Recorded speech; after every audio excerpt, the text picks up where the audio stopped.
Okay, let's get it started.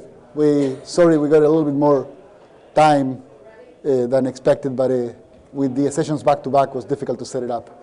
Anyway, I'll first introduce myself and the company that I work for, and then we'll go over the particular implementation and integration project that we have done with Alfresco and our own technology. So, first of all, I'm Flavio Villanustre. I work for LexisNexis. We are a company that aggregates a significant amount of data. We are potentially one of the largest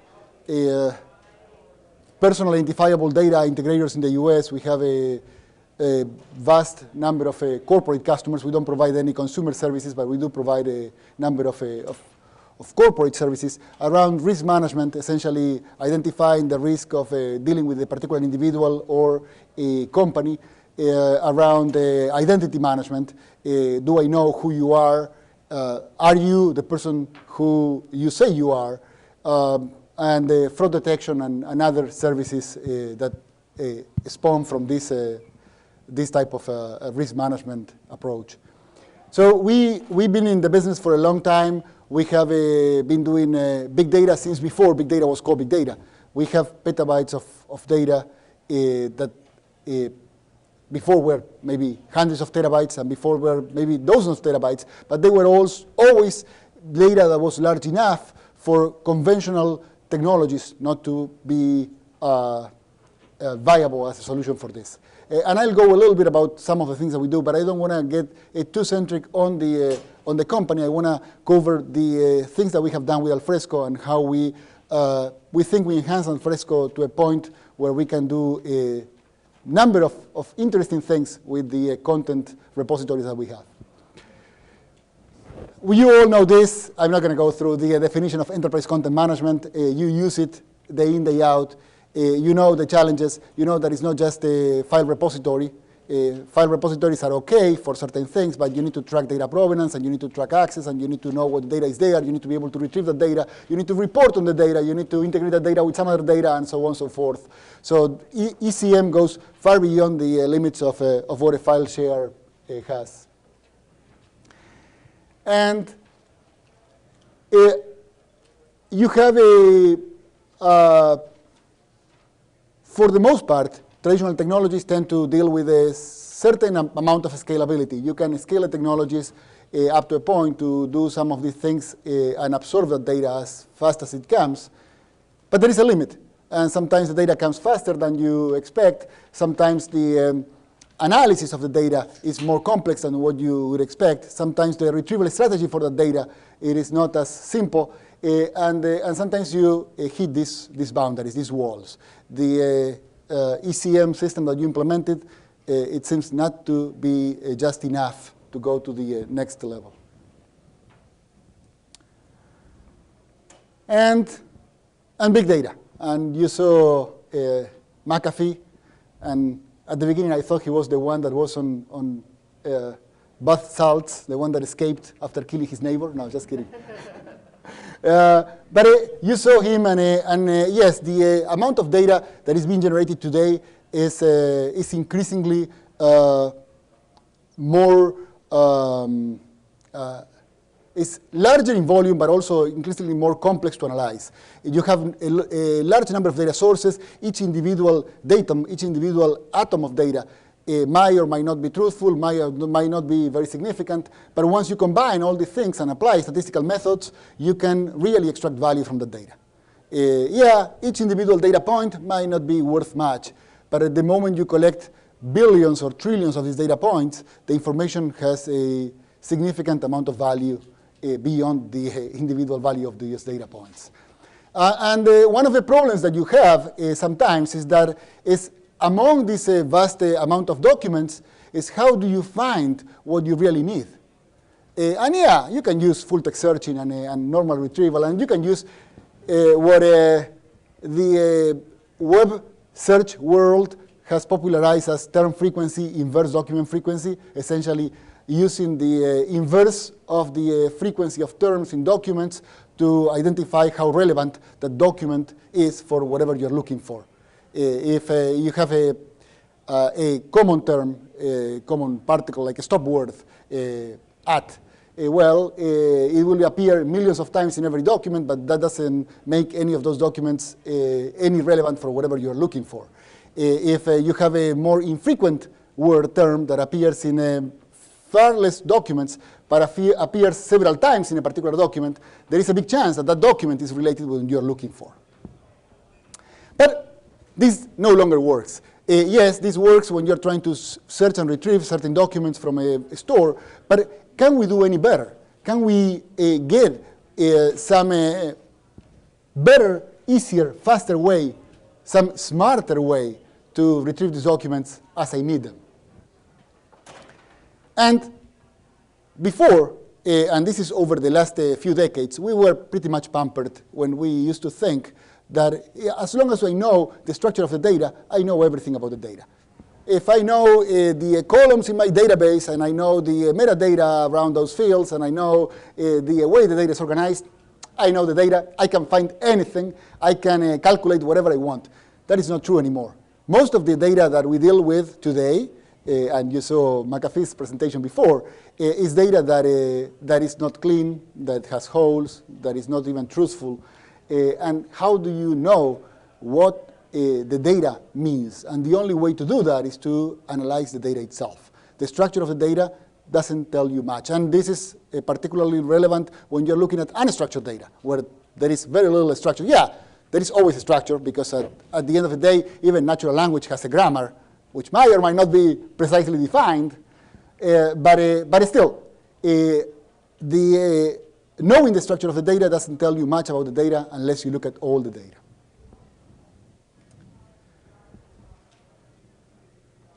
So we believe that when as I said before, we have this business that deals with large data. We have, for the most part, data that is record-oriented. We collect, aggregate and collect public records from tens of thousands of data sources.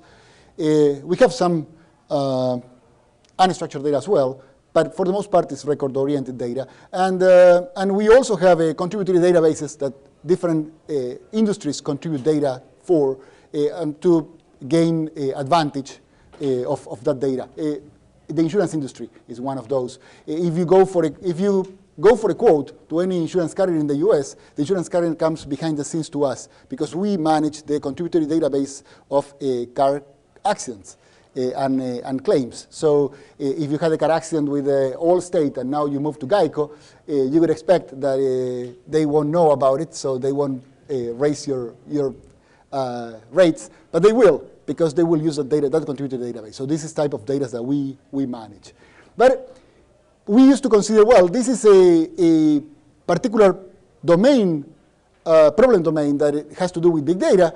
We have also all these other record management problems in the company and document management, which is in a different domain. And these two technologies tend to be quite special about what they do and how they operate. One is a big data technology, and by the way, we developed our own big data technology to do that thing, and I'll just mention a little bit about it because it's relevant to the integration. The other one is a content management system or enterprise content management system that is oriented towards doing all these other functions. Is there anything we can do to bring those two together? Can we benefit if we were to leverage these two technologies across? So, can they be married? And you see this little joke. I thought it was funny. I don't know. Okay, so these are some of the things that I wish I could do with a content management system.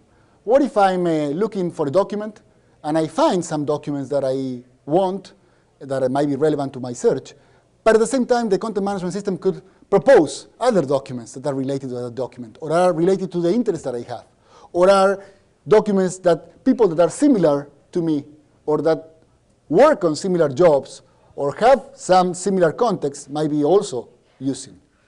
We've been, I think all of us, for everyone that has ever used Amazon or Netflix, we are all quite comfortable getting Amazon or Netflix recommending things. And I do like those recommendations when I'm trying to buy something and they tell, hey, but by the way, if you're buying this book, you should also be looking at these other books because people like you also like these books. Oh, that sounds interesting. And it saves me from a lot of time doing a deeper dive into the bookstore, trying to figure out which other books I would like. Netflix, the same thing. If I like this type of movies, and they know it not because I told them explicitly, I love these movies. It is because they see which movies I watch, and which movies I watch from beginning to end, and which ones I don't, which movies I watch at night, and which ones I watch in the morning. Not that I watch that many movies, though. That might not be a good example for me. Anyway, so the effect that you can gather significant information from the user habits and users that are similar in the way they behave.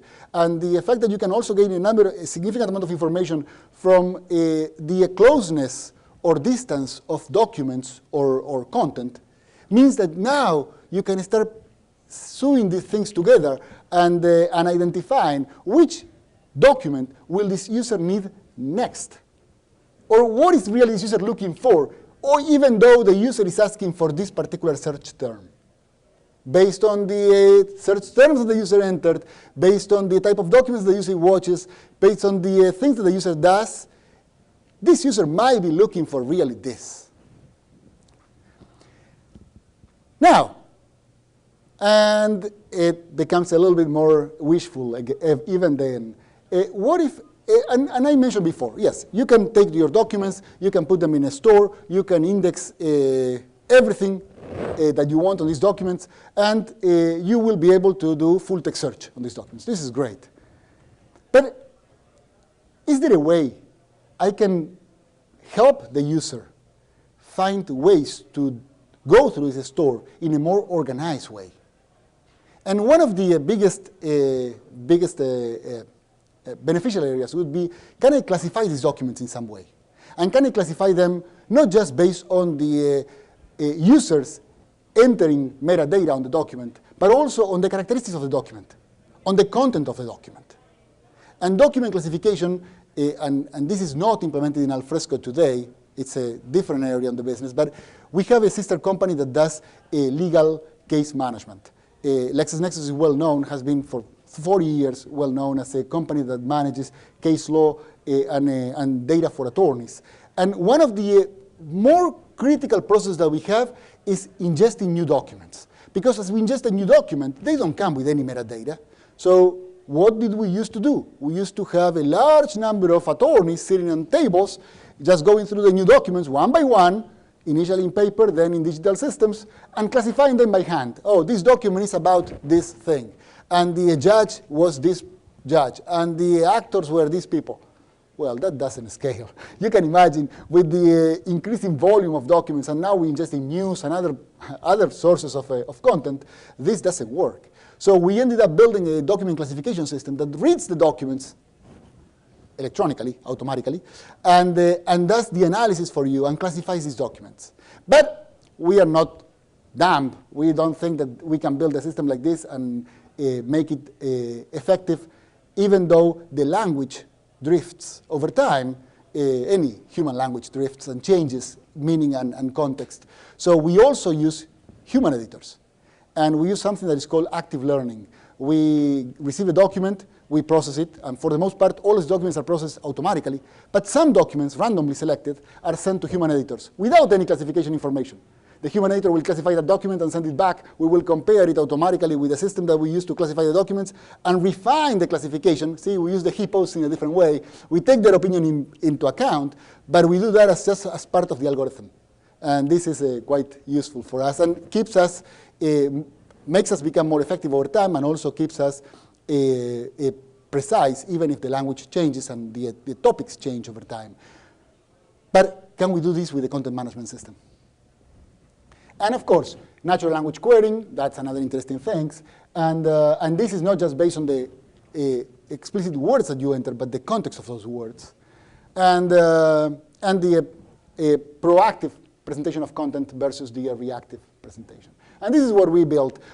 For our big data business, and I'm not going to spend more than 30 seconds on this one. We built our own technology to do big data processing and big data querying and big data analytics.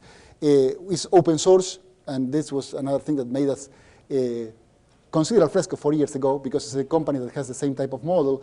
And we have this is underpinning all our systems, our products. We have billions of dollars in annual revenue in products that are running off this platform.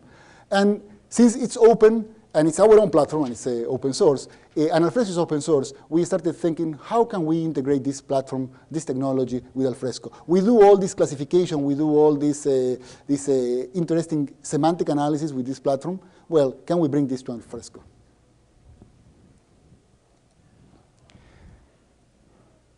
And just, and seems a little bit out of order, but it gives you an idea why we built our own. You could have said, well, why do you build your own platform if Hadoop is out there? Well, it wasn't out there in 1999 when we started building it. We even built this platform before the first paper on MapReduce was published in 2004. And we have already a production-ready system. We just didn't make it open source back then. We released open source just a couple of years ago, 3 years ago or so. But you can see why we built it as well. If we were not a technology-oriented company, we'd probably continue using Oracle or whatever, or Sybase, and be limited by it. We believe that we are technologists, and we are proud of it, of being geeks. So we decided to build our own technology and apply something that wasn't that much of a well-known paradigm, which is essentially a divide and conquer type of paradigm. It wasn't MapReduce.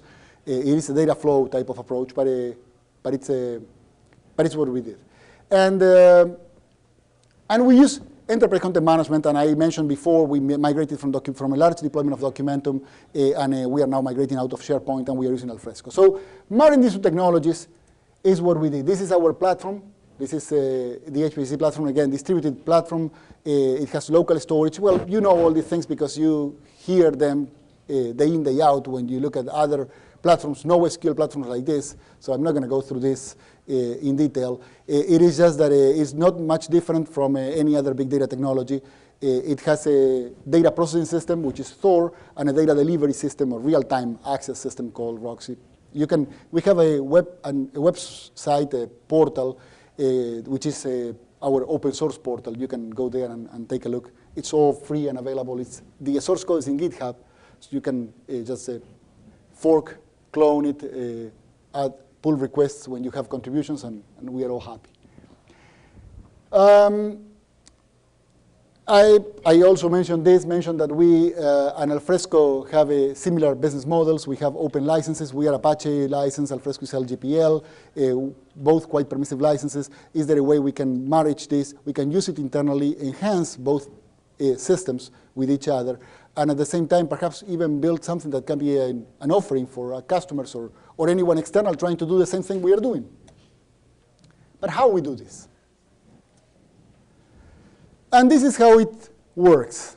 And I'm going through the guts of the product right now. Essentially, you have an enterprise management system. You are already happy with Alfresco. I assume that many of you have Alfresco deployed and working fine. And you want to do all these other things that I mentioned before. And you want to do this semantic analytics on the data. You want to build recommendation systems. You want to make the data smarter and simpler for your users to use. So what we do is we take all these documents, and we ingest them, of course, in the ECM system, but we also export them and send them to our data processing system, our data engine. And we use the data engine to identify across these documents similarities, to find and we also download the events from the Alfresco system, essentially the records management events, when users look for things, what they look for, which users they are. And if we have any information about the users, we also have that information available to the system. And we evaluate documents based on similarity. We rank attributes and topical classifications of the documents. We find co-occurrence of the documents, co-downloads of the documents. And we build a set of matrices of recommendations. We define how these documents co-occur, and we also build a number of other other data elements, metadata elements, which help with the search and retrieval. Even if it's not for just the documentation, the recommendation system, the topics that we discover in the documents, well, we export them back as metadata. So now users can look for those topics. So if I'm looking for a document that is about this thing, I can just look for that thing and get the list of documents. Or I can go to the virtual view of that type of content repository, which is no more than just a view of documents that are about that particular topic. We built this extra data, and it's really metadata about the data, and we use our real-time delivery system, which we connect to Alfresco. This system uses standard interfaces, web service interfaces. So Alfresco can use those interfaces to bring the documents back into the system as the user search, or to bring information back that can be used to enhance the search or create a different type of view on the document. And this is what I just described, essentially for the recommendation system alone, and I don't want to get too much into all the details for all the other systems, but we do this. We extract the documents, we extract the information about the behavior of the users, we mix these two together, add a little bit of salt, push it back to the enterprise content management system, and use this to provide a little window of recommendations as the users move throughout the store. We also use this to rank the documents properly. It is not just finding similar documents. It's not just finding documents that other users like you are using, but also ranking them properly. It is no good if I give you 1,000 recommendations. What's the point? And all in random order. It is good if I give you 5 recommendations, and those are ranked by which one I think is the most useful for you, and the second one, and the third one. And as you can imagine, yeah, we did benefit quite a bit from this. Before, it was a lot of cycles of search, wait, and pray. I search for these things, I get something, and then I go through the documents, and I find out that nothing is really useful, so I go and search again. And now you get a lot better idea of what documents you're looking for, and you get those documents more readily available than you were getting them before.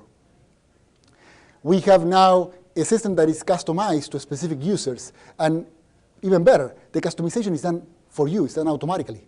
The system looks for these contents and classifies these documents in a way that it becomes useful to different groups of users that are not necessarily alike. And you do this without needing to enter any extra metadata by hand or by doing this type of classification yourself.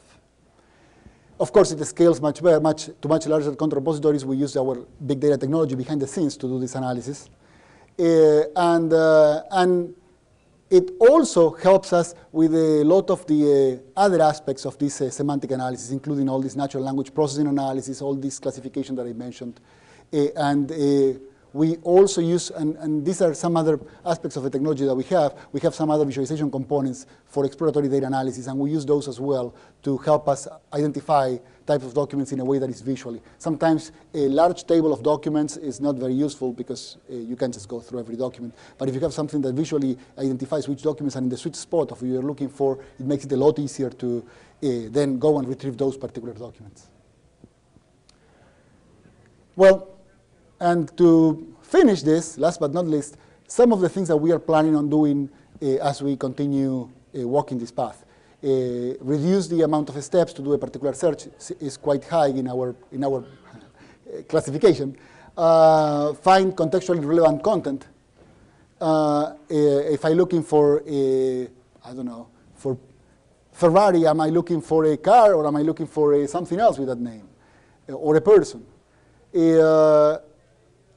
The ability for Alfresco to run across multiple devices is quite important. And this is why we don't want to reinvent an enterprise content management system. We love it. It works very well. It works very well with desktops. It works very well with the mobile devices. And we have this bring your own device policy, which means that we need to support devices from different vendors. And of course, for the most part, Android and iOS. I still get to see one of those Windows devices. But being able to do this with something that is already built means that we don't need to go and reinvent the wheel. So again, reusing Alfresco and leveraging Alfresco for what it's good is important. And of course, with the things that we have done in the integration, we have a much better usability in the system. So users are now going through a path of least resistance. So they want to be moved to this system rather than before that was, oh, no, don't touch my content because it's good in whatever it is right now. And it was in a share folder in the network or something. And of course, mobile and social means that we could bring also social media information to this. We have a number of channels outside of external channels for our promotion and social media activities, including Facebook and Twitter and others. Well, is there any way we can leverage these channels for sentiment analysis, for other interesting things? And when there are intersections within the things that we can get from these channels and the documents that we have in the repository, can we bring this back into the repository? Can we expose this information directly on a single unified repository of information, including documents and other things about those documents, attributes about these documents? And I mentioned before, if you want to take a look at the technology that we have, this is the open source portal. All of it is free. Just go, take a look, do whatever you want with it. And if you need any other information, just contact me, either about HPCC or the integration with Alfresco or any of the Alfresco things that we've done over the last 4 years or so. Thank you. Questions? Did you are there any log analysis tools in Alfresco that you looked at and didn't work, or is that kind of something that's lacking in the platform? For log analysis, we've been using, all this event information, all this behavioral information comes from the logs in Alfresco. But we parse and process these logs using HPCC, using our own technology. It wouldn't make much sense for us to spend time on any other log analysis, because at the end of the day, we are trying to analyze those logs specifically to get that information to integrate it with our recommendation system. And it wouldn't be useful to build this in some other technology and then need to still export it to HPCC to do the recommendation. Is this system version specific with Alfresco, or is it agnostic to which version? It should be pretty much agnostic. We tend to, well, as long as there is no revolutionary change in Alfresco that changes the standard APIs and the format of the logs, and sometimes some changes could happen, so you need to go and update a little bit of the interfacing. It tends to be quite version agnostic. It has been we've been going through an Alfresco upgrade just less than a year ago, and we haven't had any major issues with the system. But of course, I can't promise that if a new version breaks something and we move to that new version, we'll surely fix whatever is broken. It will just take a little bit of time after the Alfresco. Or if Alfresco settles on a more standard and rigid APIs, well, there is less chance for this to get out of sync. Or if it gets out of sync, it doesn't matter. How big is this repository that you're working with in Alfresco? Our repository of documents has tens of millions of documents, of internal documents. These are, and I don't know how many tens. I don't even remember if it's closer to 100 million or it's closer to 20 million. But it's a relatively sizable repository, and it contains Word documents, not Word. Well, many of those are Word documents, but not just Word documents, PDFs and other things, faxes and others. For some of the products that we offer, and these are all behind the scene things that require human workflows. Our technology is great at big data analytics, at real-time delivery. It is not meant to do human workflows. If something requires a human to move from step A to step B, that's not a big data technology solution. This is enterprise content management, yeah.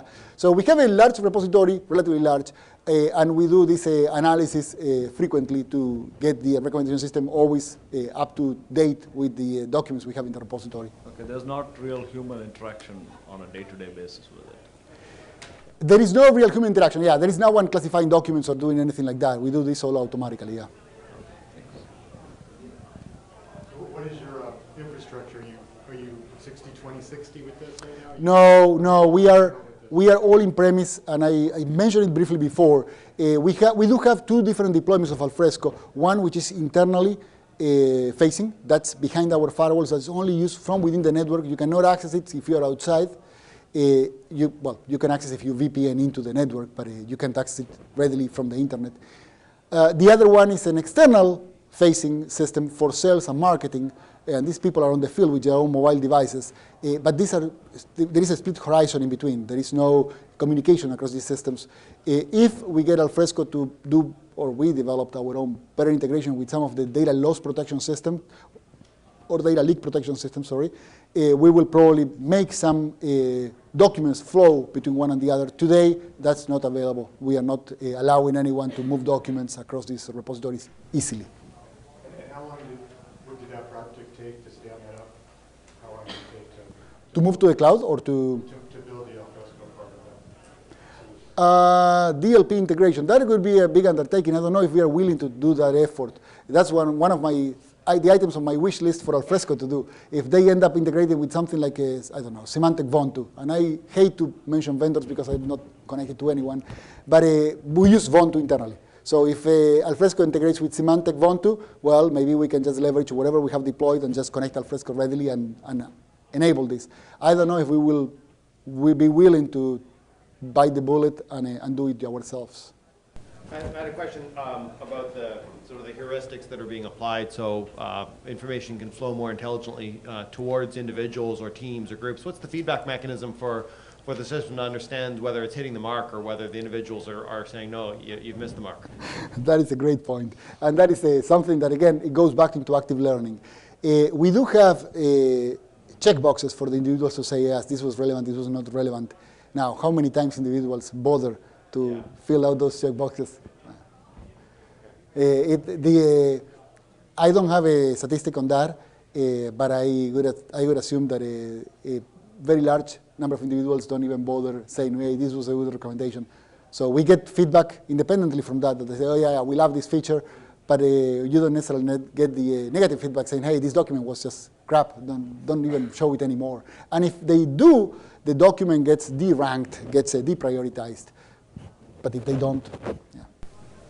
Right now, is your document retention forever? I mean, do you? No, it is not. No, you get around? No. Document retention is it's very high in our minds. My information security side of the mind says you should never retain any documents that you don't have an obligation to retain.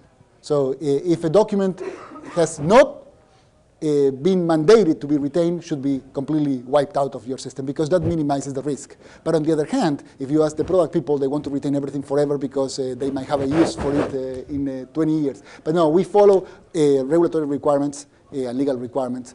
We over-retain when there is a legal hold because there is an active lawsuit and deleting documents would be a criminal act.